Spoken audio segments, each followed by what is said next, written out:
Hi, I'm Yale Martin with the Central Indiana Woodworkers. I'm here with our army of 100 volunteers doing our annual Christmas pick and pack for the wooden toys we made.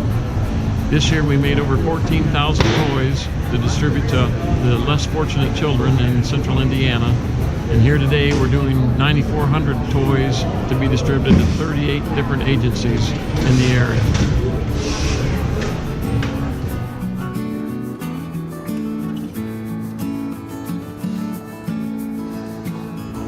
I have no idea how many hours these guys have put in, but to do 14,000 toys in a year with a membership of 189 people equates to several man hours per person, and we enjoy every toy that they've produced.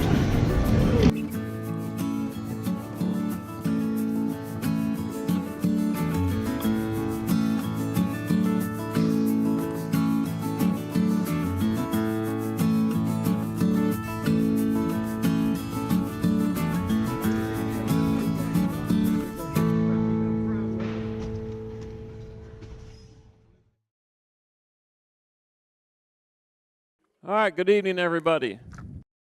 All right, we have a couple of guests here. We have Bill Dye. Stand up so everybody can see who you are. You have to hold it real close. I'm just a hobbyist woodworker. I was here about 5 years ago. Decided to get back into coming to the club and plan to attend future meetings here. All right, Bill Dye, thank you very much.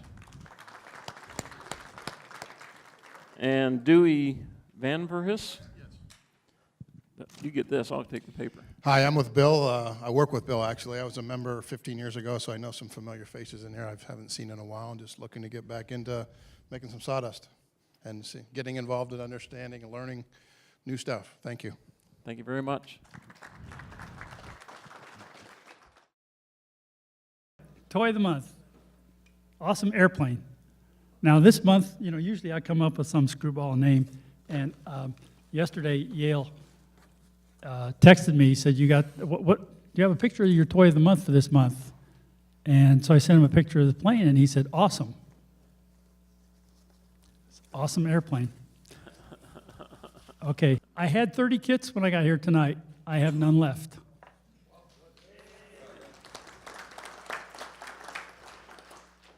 Some of you did not get a template as they got here late. Thank you again, Mike Robards, for the templates. I think the guys really appreciate these. Okay. The other thing that some of you didn't pick up was I got this 1 by 3/16 stuff that's already made for your elevators, and we got 1/4 inch plywood that's ripped for the wings. Okay, one thing you may want to do, I realized after I sent the drawing to Mike, was that this top place here that needs to be perfectly flat to accept the wing on the templates, it's got a little bump in it. So you may want to touch this to the sander before you trace this onto your parts. Okay, so the original design for this came from Don Malloy. I blew it up about 25% and made a couple tweaks. His design had, he made it out of 1-by material. So the 1-by was fine for the rudder, and I decided that making it out of a 2-by-4, the rudder looked kind of fat.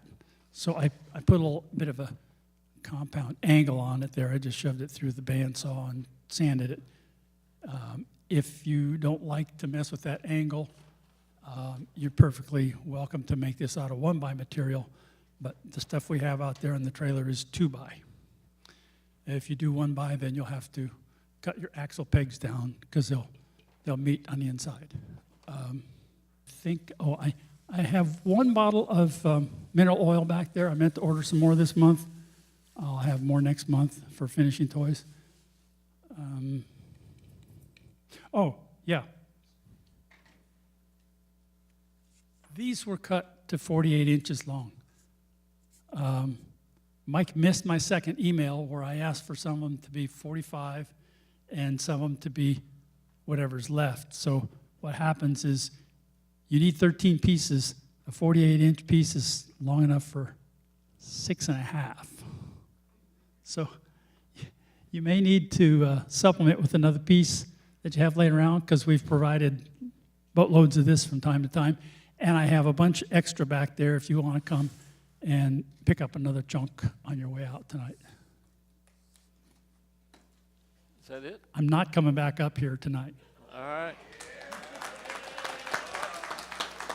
Okay, for the Scout project, at this point, I brought in another 1,100 blanks and passed them all out again.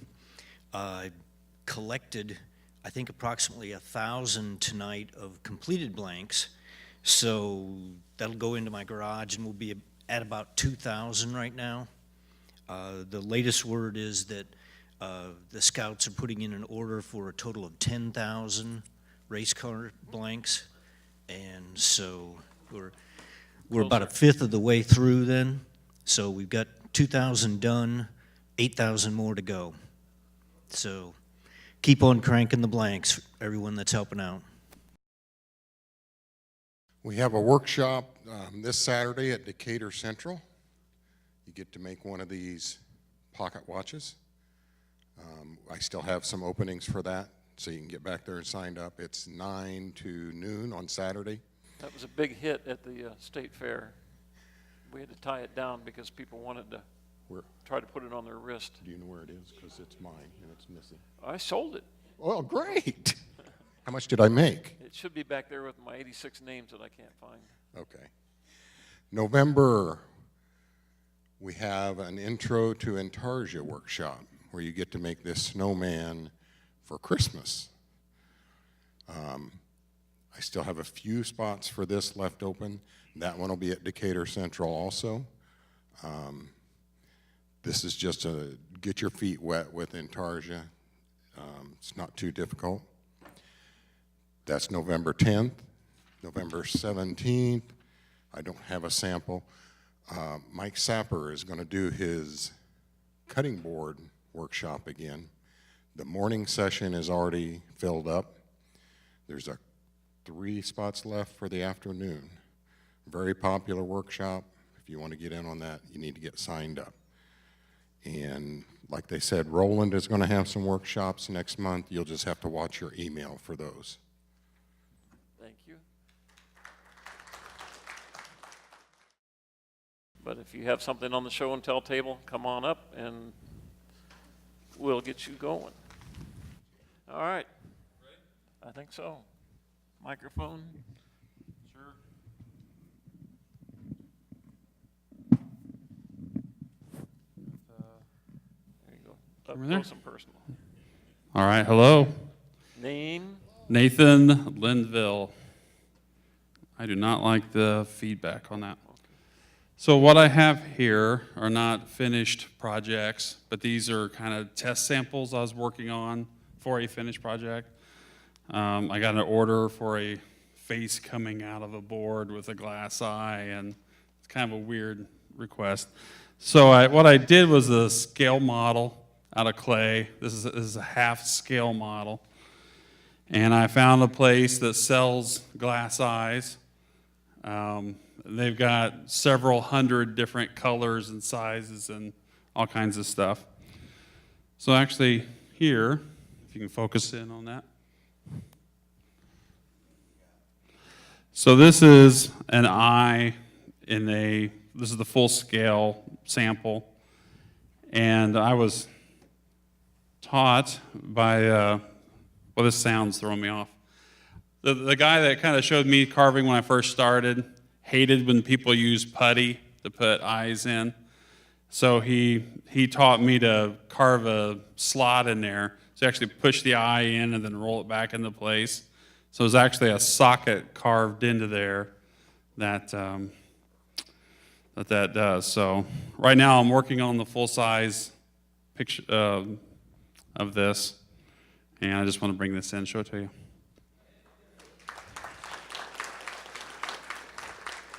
So that's all.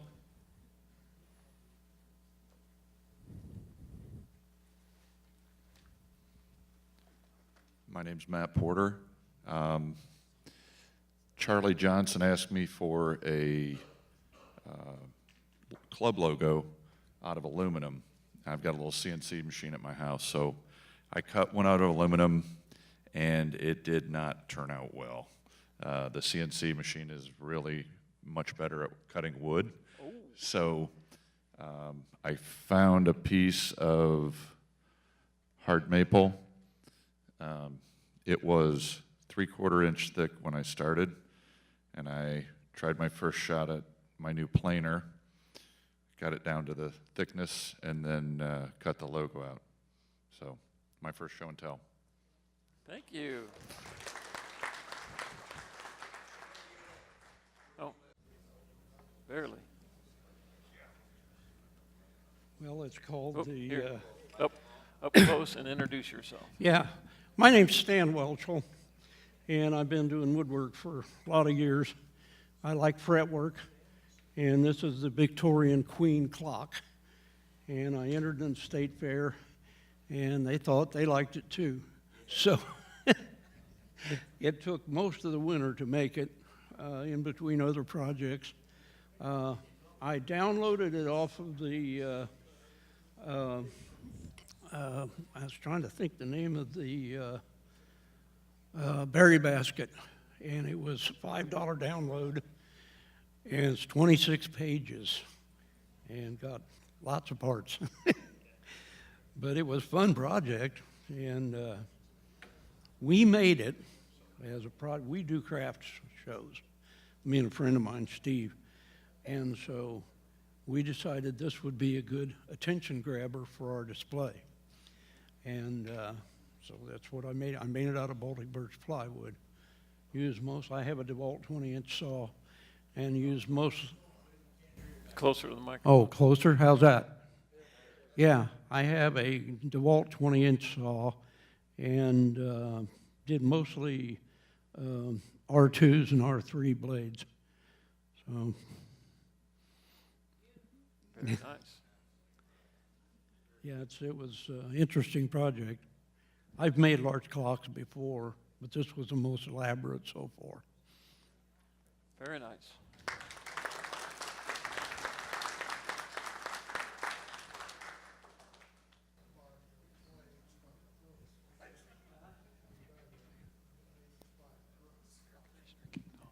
Hello, Jim Dupler here. Each year I do a big show. It used to be in Dayton. It's called the Artistry and Wood Show. There are sometimes upwards of 300 vendors there. So if you'd like to come see some really first-class woodworking, I know probably Raleigh's been there. It's moved down near Cincinnati now, I think. But I'll be there this year, so it spurs me on to make something a little better than I usually do. So this one right here is a maple burl that actually came from my hometown in Jamestown, New York, from a cemetery where Lucille Ball is buried. Anyway, so a friend of mine works there, got me this nice little burl. And this is a Buckeye burl. It's all hollowed out with a little lid, lacquer finish on there. And I've got a couple of better pieces. I didn't bring them in, and I still got a couple of weeks yet to make something good. And while I got the microphone here, I'm going to one more little show and tell. I used to make custom hunting knives for a living. Some of my better ones would go upwards of $400 to $500. It's not a kit. That's all hand ground steel. It's epoxy impregnated rosewood. The brass is scrap brass that's milled and machined out. The leather I get from the Amish. It's all one piece. It's all folded and sewed and stitched. So I used to have a little miniature gun cabinets at different gun stores. So I've got a couple other better ones. If I can find them at home, I'll bring in. But this is my one that I've used for 35 years or so for hunting. It's gone out quite a few deer, actually. So anyway, it still works.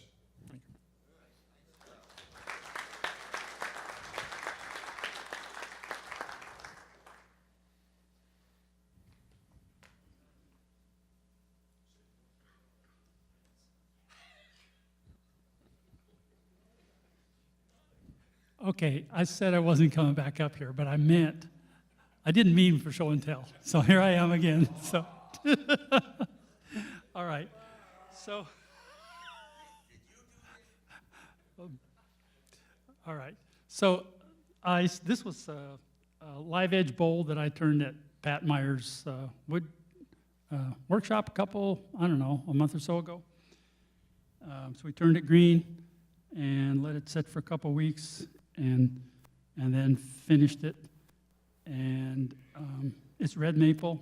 It's the first live edge bowl that I've turned. And it's just finished with beeswax and mineral oil.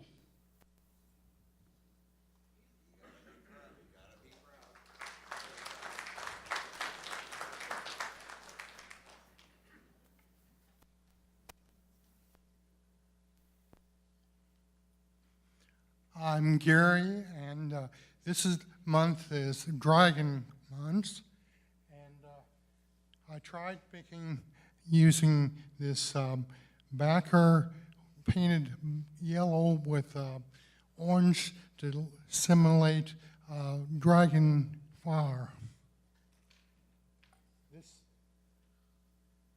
This one is a dragon cracking out of the egg.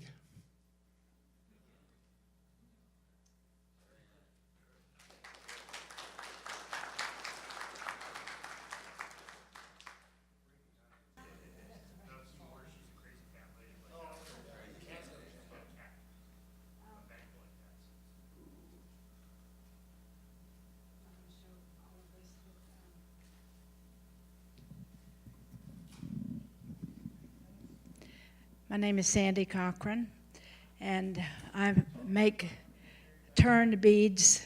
And this particular one. Oh. This is African black wood, and I try to use some wooden beads, and then I accentuate with glass beads or whatever I can find. I've been working with African blackwood a lot. These are pendants. I don't really know what kind of wood a lot of these are. I'd like to know if anybody can recognize it and let me know. I'd appreciate it. This is just another African blackwood, and whatever this is, I don't know. So if anybody can find out for me, I'd appreciate it. I make a lot of pendants because I think it really shows the grains of the wood, and it doesn't have to be shiny or anything. It's just pure. I don't know where to go. Pure wood and the chain. So, thank you.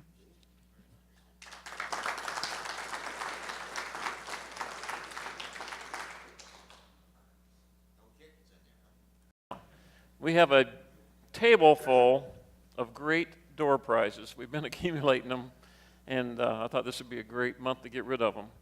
So we have a few of the videos from our previous presenter, George Von Driska. So I just put 5 of them together. We have a few of these to give away, so each month you'll get the chance to take some of those. So, without any further delay, did Duke leave?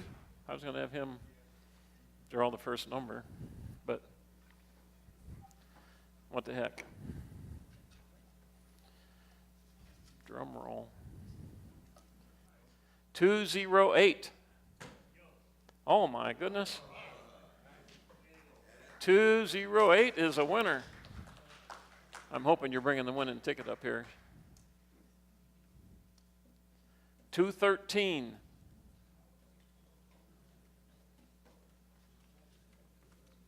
213. 213. That's a 2, a 1, and a 3. That didn't take long. No, you said it's a set. Right? It's a set. 213.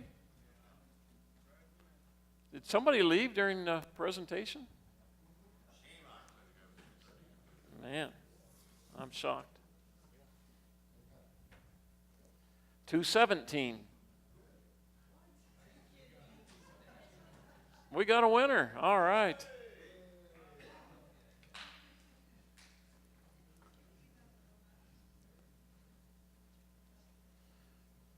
Two, 3, 6. All right, another winner. Visitor.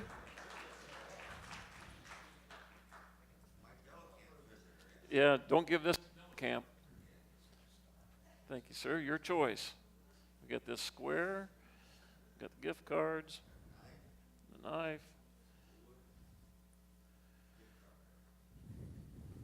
You didn't have to bring cash. No. No, oh. There goes the knife. All right, 204. 204. This has never happened. 20. Were these, that's Gretchen's ticket? Well, happy birthday to you. Pick out something that you like.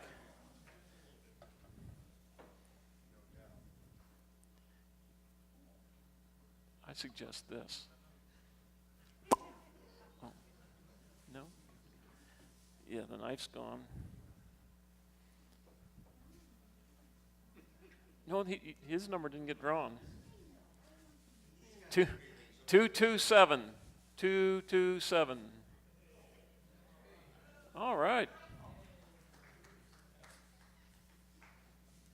If Don Malloy beats you up here, he gets choice ahead of you.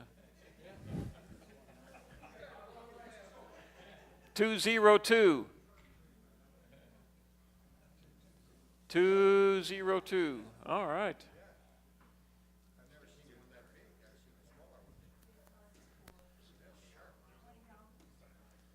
As soon as he chooses.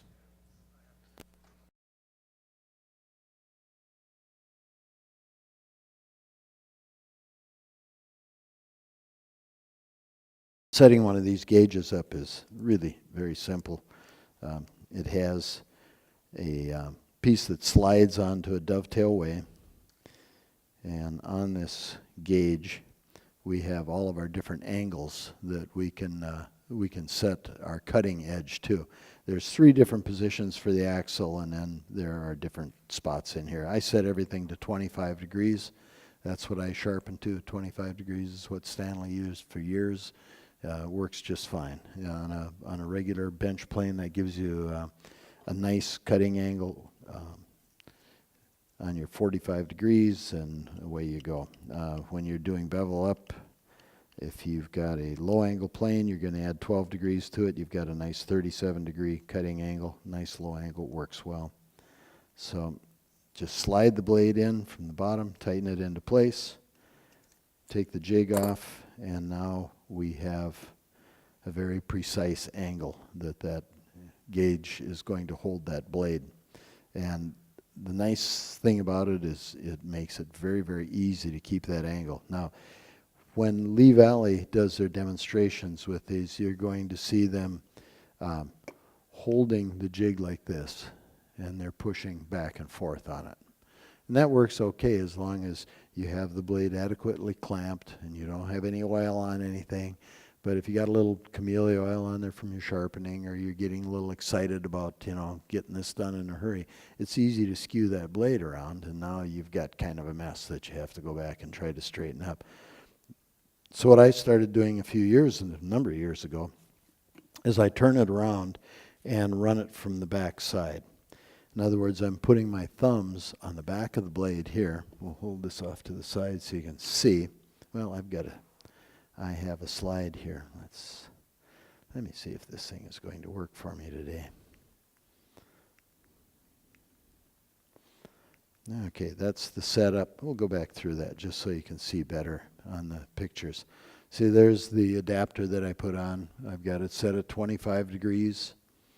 I'm sliding the blade in on the bottom side. It's important to keep it tight against that gauge so that it's square. Tighten it in good with the anvil. Slide that gauge off, and you're ready to go. And like I say, when I use it, this is how I'm using it. I'm putting my thumbs on the blade. And it's important because you can determine how much pressure you want to put on that blade. If you really need to do some work on it, you can really put a lot of pressure right on that cutting edge and then just move it fore and aft on your grit.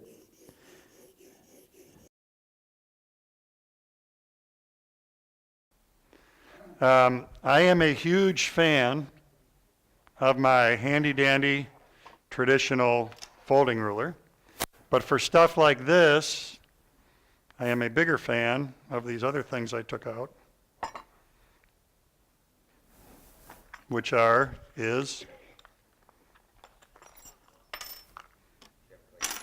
brass setup gauges. So this is a throwback to my machine shop days in part, where we used blocks to do tool setups. So this is a great thing to add to your tool inventory. This set is about 20 bucks. And it is 1/8, 3/16, quarter, 3/8, half. In an application like this, I want to be 3/8. I grab the 3/8 bar stock, put it next to the dado head, find top dead center on the dado, where is it highest, and then feel across the top of the dado until it's even with the top of the bar stock. And I'll use these we'll use them in a little bit to set depth of cut on a plunge router. I'll use them to set my drill press. I'll use them to set bits in a router table. And one, I find it way easier than trying to read my ruler. And two, if we have to come back and do this again, a day from now we realize we should have cut one more dado, I find it's way easier to get consistent depth using this than by measuring. So brass bar stock is a really good addition.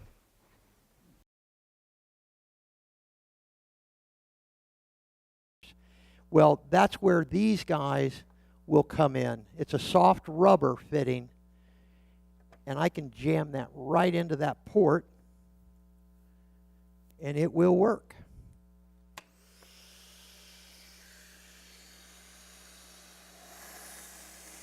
Okay. Now, since I am hitting that aluminum with a bit of an abrasive, I'm not spending too much time on one. I'm going to keep moving back and forth because the thing that I don't want to do is get a little bit of heat into it. If I get some heat into it, I'll put a scorch mark into the wood.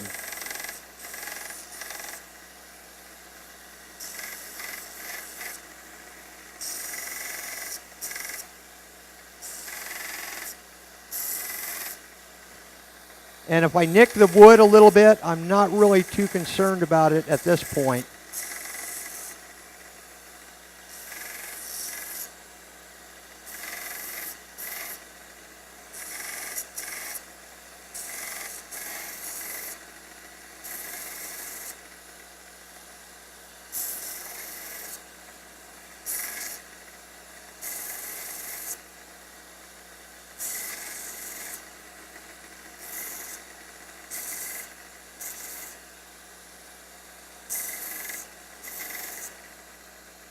There we go.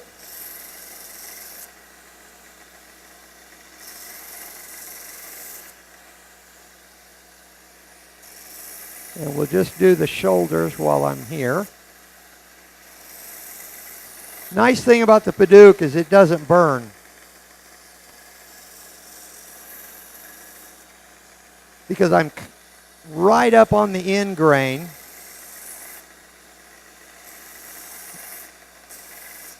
A lot of our domestics, the walnut, cherry, the maple, I'd be scorching them by now.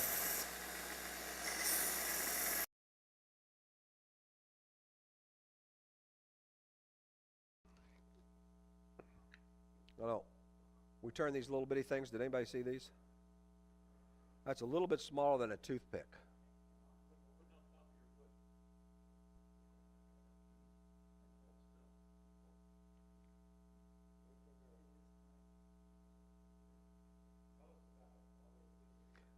that's just a piece of pine. And I do crazy things at night or early in the morning when I go out to practice. That's another thing after this. But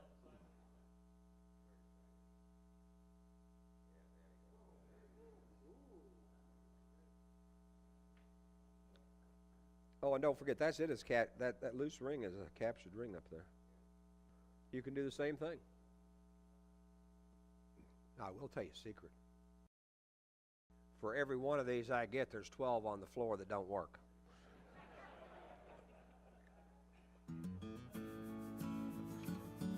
That's the truth. I mean, the lathe's fun, and I have a lot of fun with it.